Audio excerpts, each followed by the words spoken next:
భారత్లోని అన్ని ఛానల్స్ ను ఆంధ్రదేశంలో ప్రసారం చేస్తున్న ఏకైక network city cable. Welcome to city cable news బులెటిన్ల ముందుగా హెడ్లైన్స్. గిరిజన రైతులకు మద్దతుగా బీఆర్ఎస్ ధర్నా.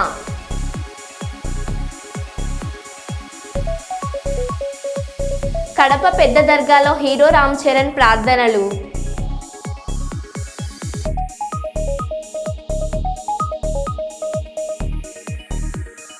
కార్తీక మాసం సందర్భంగా శ్రీశైలం మహాక్షేత్రంలో వైభవంగా లక్ష దీపోత్సవ కార్యక్రమాలు.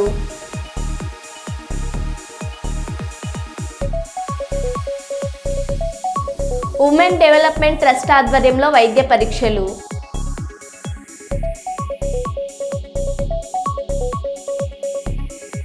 న్యూయార్క్ నగరంలో జరిగే ఐక్యరాజ్య సమితి సమావేశంలో పాల్గొన్న నంద్యాల పార్లమెంట్ సభ్యురాలు Lok Sabha deputy floor leader doctor Byreddy Sabari.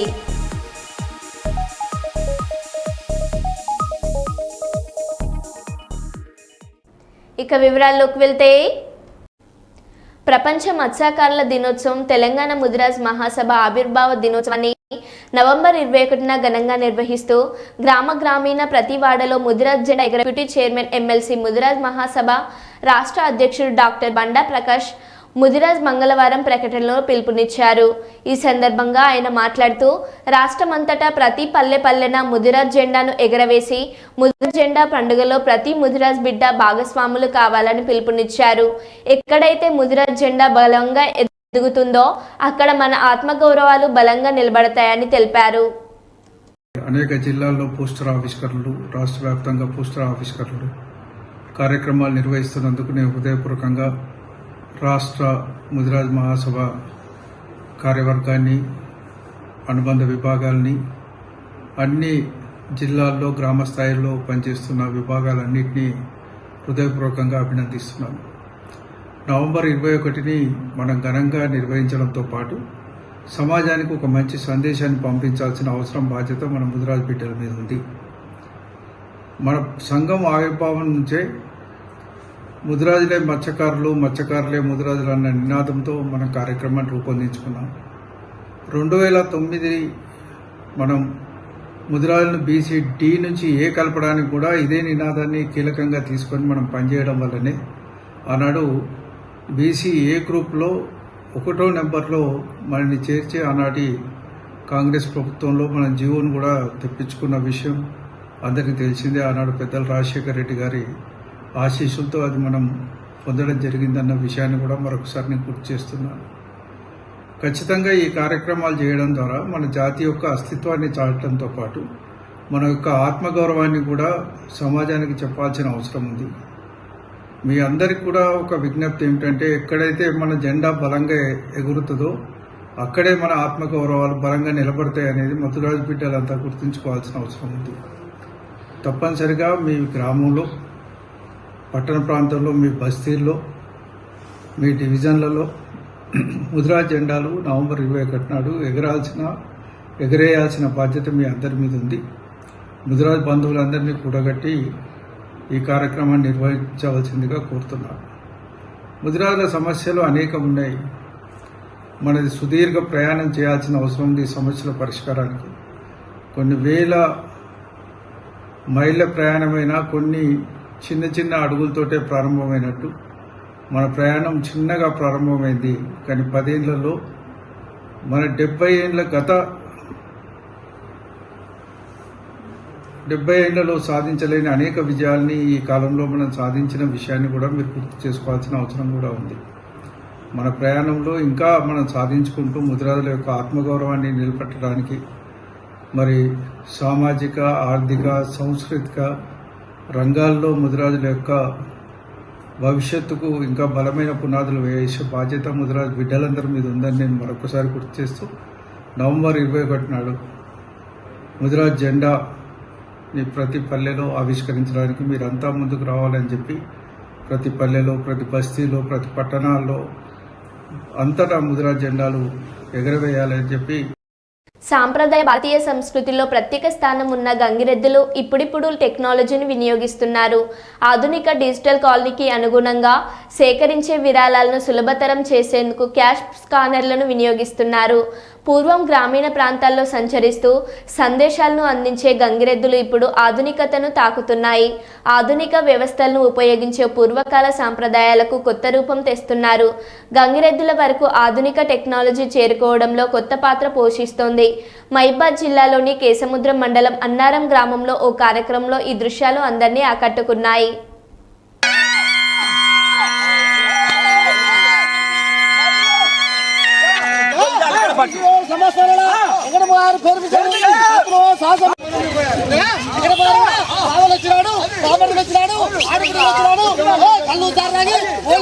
అదేమన్నా కోట్లకు ఇంజక్షన్ బర్లకి రసం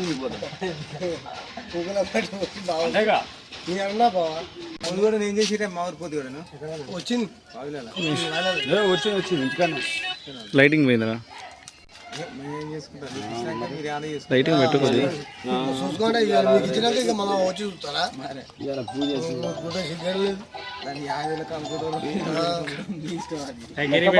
మాట్లాడినా కానా నువ్వు చూద్దాం నేను లాస్ట్కి వచ్చిన మాట అయితే నువ్వుగా పుట్టినాడు పురుగు పెరినాడు పెళ్లి 3 రూపాయలు తెచ్చిండు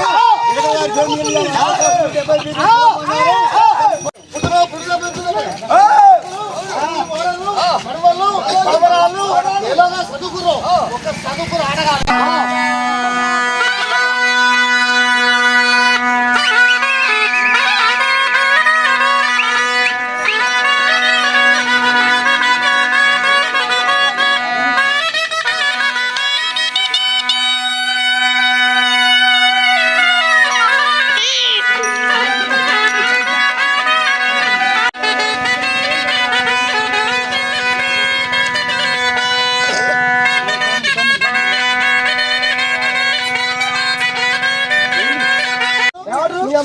వచ్చింది కింద ఉన్నాడు ముందు పడితే చెట్టు పడిపోతుంది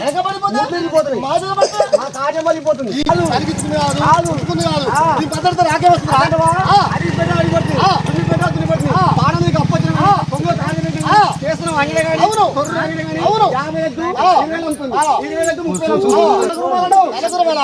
కాలు మొదలదు నీ బాధ్యత అన్నం పెడతలేదా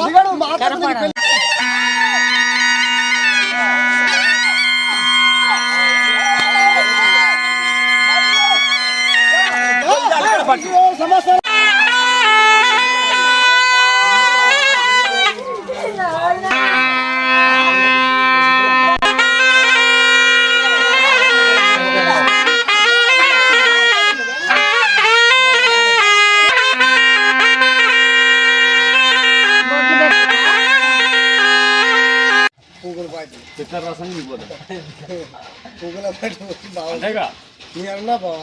రసం కూడా నేను చేసి మా ఊరు పోతే వచ్చింది వచ్చింది ఇంటికన్నా లైటింగ్ పోయిందా?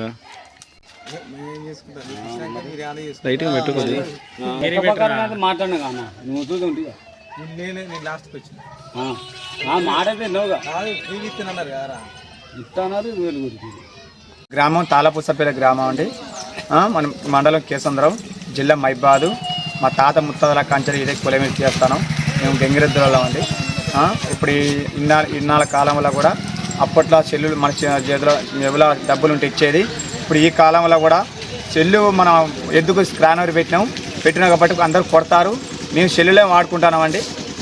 ఎద్దుకు పెట్టడం స్కానర్ పెట్టినాము, అందరూ అలానే కొడతారు సారు.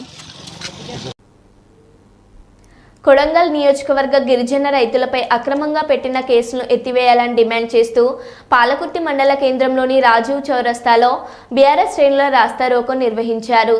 ఈ సందర్భంగా బీఆర్ఎస్ మండల అధ్యక్షుడు పస్నూరి నవీన్, మాజీ జెడ్పీటీ ఫ్లోర్ లీడర్ పుస్కునూరి శ్రీనివాసరావు, మాజీ జీసీసీ చైర్మన్ ధరావత్ గాంధీ నాయకులు మాట్లాడుతూ ఫార్మా కంపెనీ పేరుతో కాంగ్రెస్ పేద గిరిజనుల భూములను గుంజుకునేందుకు కుట్ర చేస్తుందని ఆరోపించారు. భూములు ఇవ్వమని తేల్చి చెప్పిన పేద గిరిజనులపై అక్రమంగా కేసులు పెట్టి జైల్లో పెట్టడాన్ని ఖండించారు. లగచర్ల గిరిజనులకు న్యాయం జరిగేంత వరకు పోరాటాన్ని ఉధృతం చేస్తామని తెలిపారు. ఈ కార్యక్రమంలో బాలు నాయక్, గుగ్లోత్ పార్వతి, రాజు నాయక్, కొడకన్ల మాజీ ఎంపీపీ జ్యోతి, పోషాల వెంకన్న గౌడ్ తదితరులు పాల్గొన్నారు. పక్షపాతి కేసీఆర్ గారి నాయకత్వం, దయాకర్రావు గారి నాయకత్వం, దయాకర్రావు గారి నాయకత్వం, జై తెలంగాణ.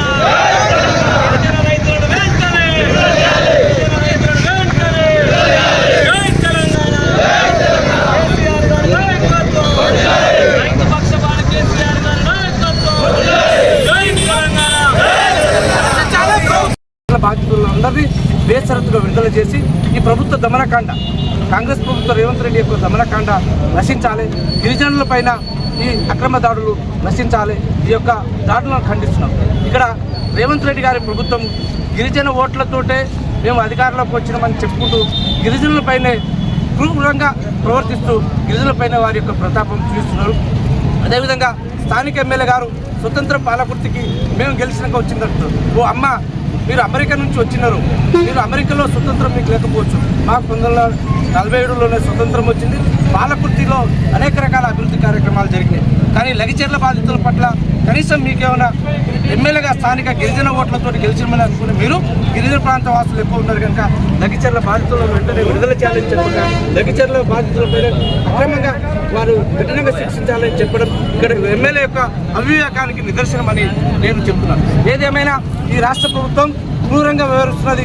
రాబోయే కొద్ది రోజుల్లో ఈ రాష్ట్ర ప్రభుత్వానికి ఘోరమైన విఫలం మా గిరిజన జాతి పైన ఎస్సీ ఎస్టీ రైతుల పట్ల ప్రవర్తిస్తున్న ప్రవర్తన, దుర్మార్గమైన ప్రవర్తన వీరితోటి పెట్టుకున్న ఈ ప్రభుత్వం త్వరలోనే కుప్పకూలిపోతుందని రేవంత్ రెడ్డిని హెచ్చరిస్తుంది.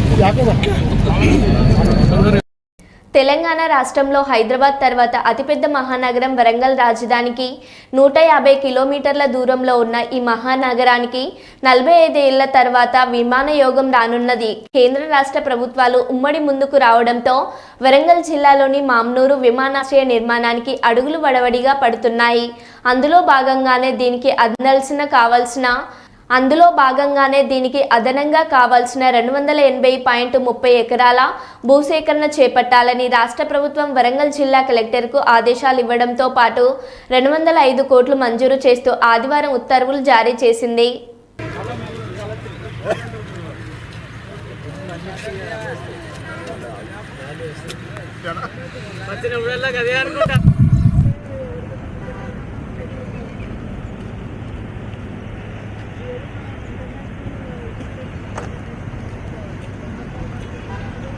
డెవలప్ చేయాలి కదా. డెవలప్ చేయాలంటే ఇక్కడ మళ్ళీ ల్యాండ్ ఎక్విజిషన్ చేయాలి. సో వీళ్ళని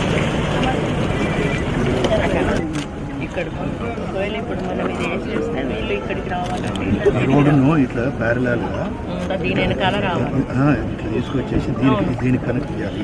కూడా కొంచెం దీనికి చేసేస్తాయి చేసి మన అవసరమైతే ఇటు నుంచి కూడా ఒక రోడ్ తీయకనే ఇస్తాము. మనం అన్నది అది దానికోసం. ఇప్పుడు ఈ రెండు చూపించారు కదా, ఈ రెండింటిలో మీకు ఏదైనా ఓకే అంటే సీఎం గారు ఒక మాట అన్నారు, వెటర్నరీ యూనివర్సిటీ మనం ఎస్టాబ్లిష్ చేస్తామని అన్నారు. దాన్ని కూడా దృష్టిలో పెట్టుకోండి. ఇప్పుడు ఈ బటాలియన్ కూడా ఉంది కదా, మీకు రోడ్ సైడే ఉంది కదా, మీకు అదైతే ఇంకా మంచిగా రోడ్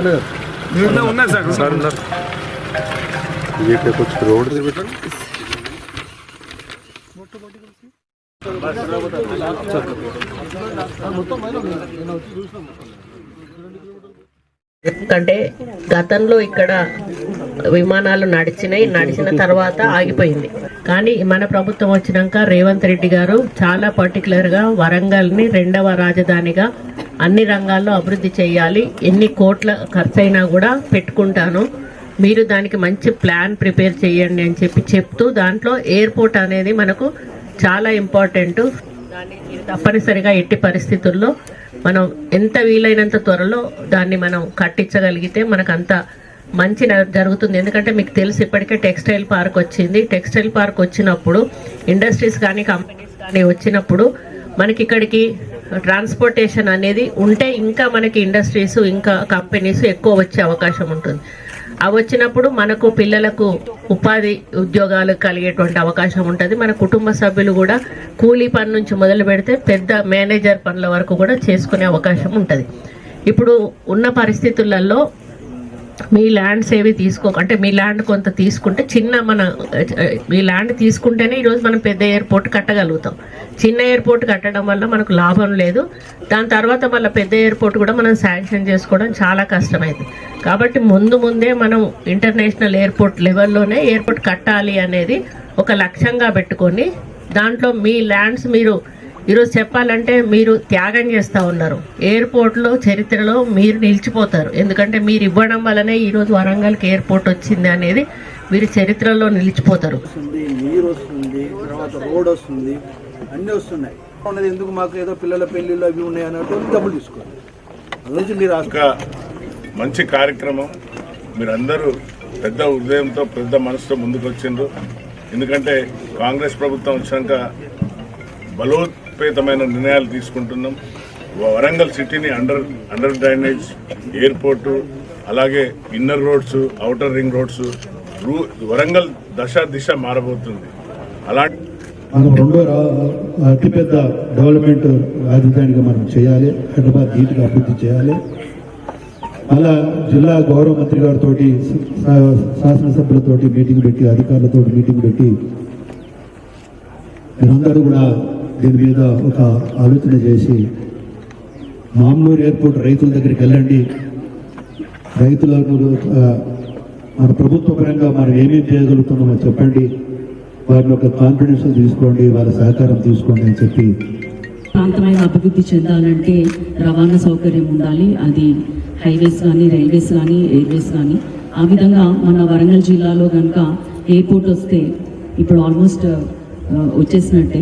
కానీ ఒక్కసారి ఒక ఎయిర్పోర్ట్ అనేది మనకి డెవలప్ అయ్యి అది ఫంక్షనల్గా ఉంటే మన వరంగల్ ఎంత బాగా అభివృద్ధి చెందుతుంది అన్నది మనందరికీ తెలిసిన విషయమే. ఇంకా మీరందరికీ కూడా నేను ప్రత్యేకంగా కృతజ్ఞతలు చెప్తున్నాను. చాలా రాజధానిగా ఉండి మనం ఉమ్మడి ఆంధ్రప్రదేశ్లో ఉన్నా కూడా మనకు ఒక జిఎంఆర్ ఎయిర్పోర్టే ఉంది. ఈరోజు మీ అందరి సహకారంతో ఇక్కడ రెండవ ఎయిర్పోర్ట్ రాబోతున్నందుకు దాంట్లో మీరు చాలా గర్వంగా ఉంది. మీతో నాకున్న అనుబంధం ఒక కుటుంబ అనుబంధం మీ అందరికీ కూడా తెలుసు. రాజకీయ అనుబంధం ఇప్పుడు కూడా లేదు. అదే అభిమానంతో, అదే ప్రేమతో ఈరోజు మీ ముందుకు వచ్చి మేము ఈ విధంగా మీరు సహకరించండి అన్న వెంటనే మీ అందరూ కూడా అంగీకరించి సహకరించినందుకు మీ అందరికీ కూడా పేరు పేరున ప్రత్యేక ధన్యవాదాలు, కృతజ్ఞతలు తెలియజేస్తా ఉన్నాను. అక్వైర్ చేయబోతున్న ల్యాండ్ మీద మనం మాట్లాడతాము. సో దాంట్లో మీ రిక్వైర్మెంట్ ఏముంది అనేది ఏ విలేజెస్కి గాను లేదా టౌన్షిప్ అన్నారు ప్లస్ చికన్ ల్యాండ్ పోయే వాళ్ళు అనేది మీరు రిక్వజిషన్స్ అయితే పరిశీలిస్తారు. తర్వాత అధికారుల సైడ్ మీరు స్టాండర్డ్ సబ్ డివిజన్ సర్వే అసలు ఎంత ఎగ్జాక్ట్గా అవసరం పడుతుంది, what are all the estimates, existing rates ఏంటి, వీళ్ళు రిక్వైర్మెంట్ ఇచ్చిన తర్వాత ప్రాస్పెక్టివ్ ఏంటనేది సో అన్నిటి కలిపి మీరు అన్న ఒక కంప్లీట్ ఎస్టిమేట్ బుక్ అనేది మీకు next 3 to 4 days next Monday కల్లా ఇచ్చేదానికి మేము ట్రై చేస్తున్నాం. సో దట్ మీరు హైదరాబాద్ లెవెల్లో మొత్తం మళ్ళీ అందరూ టీం వెళ్ళి ఆనరబుల్ చీఫ్ మినిస్టర్ గారికి అది ప్రెజెంట్ చేసి. ఆదివారం స్టేషన్ గన్పూర్ కేంద్రంలో కార్యకర్తల సమావేశంలో కడియం మాట్లాడుతూ మిస్టర్ రాజయ్య, దేవ్నూర్ అటవీ భూముల కబ్జా ఆరోపణలు నువ్వు నిరూపిస్తే రాజకీయ సన్యాసం తీసుకుంటా. 30 ఏళ్ల రాజకీయ చరిత్రలో ఏనాడు అవినీతికి పాల్పడలేదని, దమ్ముంటే రాజయ్య నా సవాల్ స్వీకరించాలని డిమాండ్ చేశారు. అలాగే దళిత బంధులో నువ్వు చేసిన అవినీతిని ప్రజాక్షేత్రంలో నిరూపిస్తానని, లేదంటే సవాల్లో ఓడితే రాజకీయాల నుంచి తప్పుకుంటావా రాజయ్య అంటూ ప్రశ్నించారు కడియం.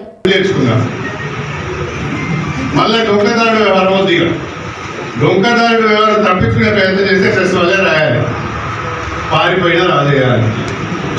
ఒకవేళ కడియం సీఏ తప్పించుకుంటే పారిపోయిన కడియం సీఏ రాయాలి. మీకు ధైర్యం ఉంటే రాస్తారు కదా, చూస్తాయి వాళ్ళ నాగన్న రాస్తాడా, లేకుంటే మా తమ్ముడు శేఖర్ రాస్తాడా, ఎవరు రాస్తారో చూస్తాడు. ఈ గణేష్ పెట్టరు గన్పూర్ గ్రూప్ అని వాడు మాట్లాడుకుంటా, నేను మాట్లాడుకుంటాను. అది ఏది కరెక్టే ఉంది, ఎడిటింగ్ ఉండదు. మరి పెట్టవచ్చా లేదా, దీని యొక్క వార్త ఈ వార్త నిజం ఉన్నదా లేదా అని కూడా చూడదు. వార్త మీ క్రెడిబిలిటీ కూడా, రాజకీయ నాయకుల క్రెడిబిలిటీ కాదు, పత్రికా విలేకరుల క్రెడిబిలిటీ కూడా ఎప్పుడు పెరుగుతుంది అంటే నేను రాసే వార్త ఎక్కడ నిజం ఉన్నప్పుడు వాడు పిలిచిండు రాసినాం, వీడు పిలిచిండు రాసినాం అంటే ఏం రాసినాం? అర్థమైందా నేను చెప్పింది? లేకపోతే మీరు ఒకరోజు రండి, నేను మీకు క్లాస్ తీసుకుంటా ఎట్లా చెప్పాలి ఎక్కడ అంటే వేరే తమ్ముళ్ళు కాబట్టి చెప్తున్నాను అనుకోకండి. ఎందుకంటే ప్రజలు కూడా వాస్తవాలు తెలియదు. అంతే నా కోరిక ఏంటి అంటే, నా విజ్ఞప్తి మీతో ఏంటి అంటే, ప్రజలకు వాస్తవాలు తెలియదు. ఏ వార్త పడితే ఆ వార్త ప్రచారం చేయదు. మనిషి క్రెడిబిలిటీ కూడా చాలా ముఖ్యం. ఇక్కడ వచ్చేవారు బండ బుద్ధులు తింటాడు, ఇక మీరు దాన్ని రికార్డ్ చేస్తారు, ఆ బండ బుద్ధుడు అట్నే పంపిస్తారు, అట్లా పంపించదు. కాబట్టి మీ అందరూ మా విలేకరులు చాలా ఏళ్ళ నుంచి నాకు పరిచయం ఉన్న వాళ్ళు అందరం కలిసి ఈ అనవసరమైన ఆరోపణలు, ప్రత్యారోపణలు, విమర్శలు తోలికి వెళ్ళకుండా ఒక 2 రోజులు చూస్తా. రాజయ్య రెస్పాండ్ కాకపోతే నేను మాట్లాడతాను. ఆ తర్వాత నా దృష్టి అంతా నేను నియోజకవర్గ సముదాయంలో ఉండే విధంగా ఇవాళ 26 కోట్ల రూపాయలతో ఇంటిగ్రేటెడ్ ఆఫీస్ కాంప్లెక్స్ మంజూరయ్యింది. త్వరలో దానికి టెండర్లు పిలుస్తున్నారు. 3వది స్టేషన్ గన్పూర్ నియోజకవర్గ కేంద్రానికి గవర్నమెంట్ డిగ్రీ కాలేజ్ మంజూరైంది. 4వది గన్పూర్ను మున్సిపాలిటీగా త్వరలోనే అప్గ్రేడ్ చేయబోతున్నారు. ఇవి కాకుండా నీటిపారుదలకు సంబంధించి మన గణపురం నుంచి నవాబ్పేటకు పోయే కాలువ నవాబ్పేట వరకు మొత్తం కూడుకపోయి ఉన్నది. నవాబ్పేట రిజర్వాయర్లో నీరు పోవడం లేదు. దాని లైనింగ్ వర్క్స్ కూడా 150 కోట్ల రూపాయలు రేపు మాపో జీవో వస్తుందని మంజూరైంది అని చెప్పి సందర్భంగా తెలియజేస్తుంది. నష్కల్ నుండి పాలకుర్తికి పోయే ప్రధానమైన కాలువ, జఫరేడ్ చెరువు నుంచి వెళ్ళే ప్రధానమైన కాలువ కూడా అది కాంట్రాక్టర్లు వదిలిపెట్టి వెళ్ళిపోతే మళ్ళీ మంత్రి ఉత్తమ్ కుమార్ దగ్గర సమీక్ష పత్రికా ముఖంగా 100 మందిని ప్రవేశపెట్టి ఏ రకంగా నువ్వు వారిని మోసం చేశావో, నియోజకవర్గ దళిత బిడ్డలను, పేద బిడ్డలను ఏ రకంగా ఆర్థికంగా నువ్వు దెబ్బతీసావో ఆ 100 మందితో నేను ఇక్కడ పత్రికా సమావేశం పెట్టి ప్రజలకు వివరించి చెప్తాను. వాళ్ళు చెప్పింది విన్న తర్వాత మరి నువ్వైనా కనీసము ఇక్కడ లాభం లేదు, చాలా నీచ పనులు చేశాను, చాలా అవినీతికి పాల్పడ్డాను, నా దళిత బిడ్డలు కూడా మోసం చేశామని నేను కాస్తంతైనా మనిషి అన్నవాడు ఉంటే నువ్వు రాజకీయాల నుంచి తప్పుకోవడానికి సిద్ధంగా ఉండాలి అని నేను కోరుతున్నాను. నా సవాలును స్వీకరించాలని కోరుతున్నాను. దీన్ని డైవర్ట్ చేయదు. ఇక ఇంకో ఈ పత్రికల వాళ్ళకు కూడా దయచేసి చెప్తున్నాను, మీరు ఏం చెప్తే అది రాస్తాను. ఎందుకు రాస్తానో నాకు కూడా అర్థమైతే లేదు. అన్నీ తెలిసి రాస్తాను, అన్నీ తెలిసి రాస్తున్నాను. నేను ఇంత స్పష్టంగా చెప్పిన రేపు మళ్ళీ ఆయన వీళ్ళు తప్పకుండా ప్రెస్ మీట్ పెడతాడు, మిమ్మల్ని పిలుస్తాడు. పిలిచినప్పుడు అడగండి ఇవన్నీ ఎందుకు సార్ ఒకదాని వారాలి. ఆయన ఒక మాట సూటిగా చెప్పిండు, నీ దగ్గర ఉండే సాక్ష్యాలు చెప్పు, ఆయన ఊపుకుంటాడు. లేకుంటే ఆయన దగ్గర సాక్ష్యాలు ఉన్నాయంటే పెడతాడంటే నువ్వు ఊపుకుంటావు అని అడిగాడు. ఎందుకంటే ఈ నియోజకవర్గం మరోసారి చౌకబార్ ఆరోపణలు చేస్తే సహించేది లేదని వార్నింగ్ ఇచ్చారు.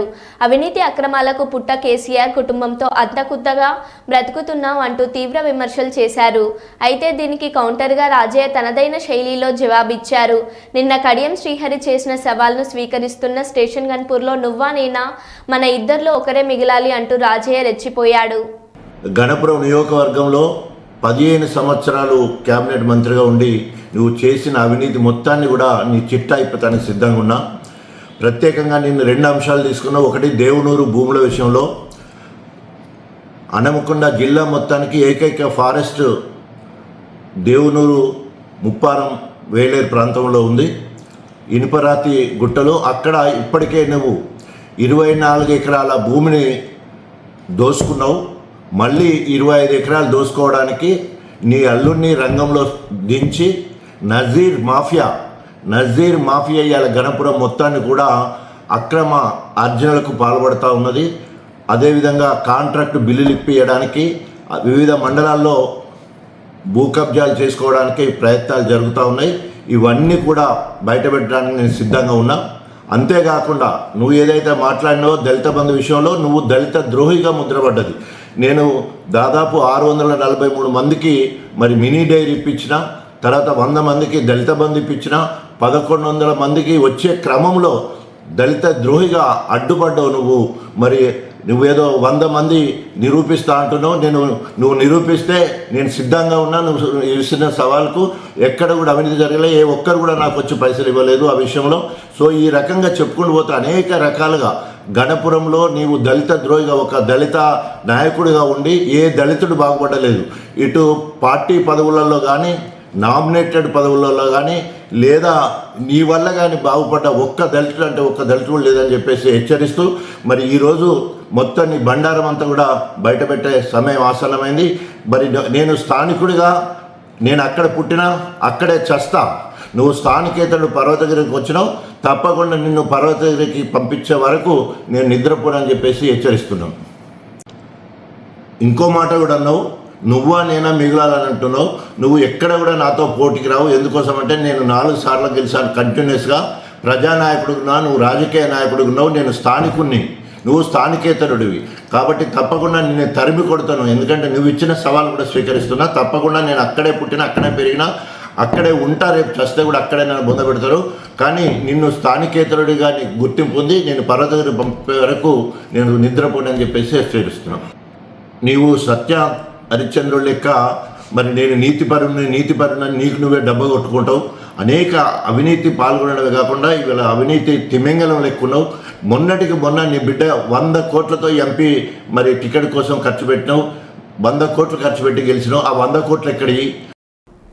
మరో బులెటిన్లో మళ్ళీ కలుద్దాం. Stay tune.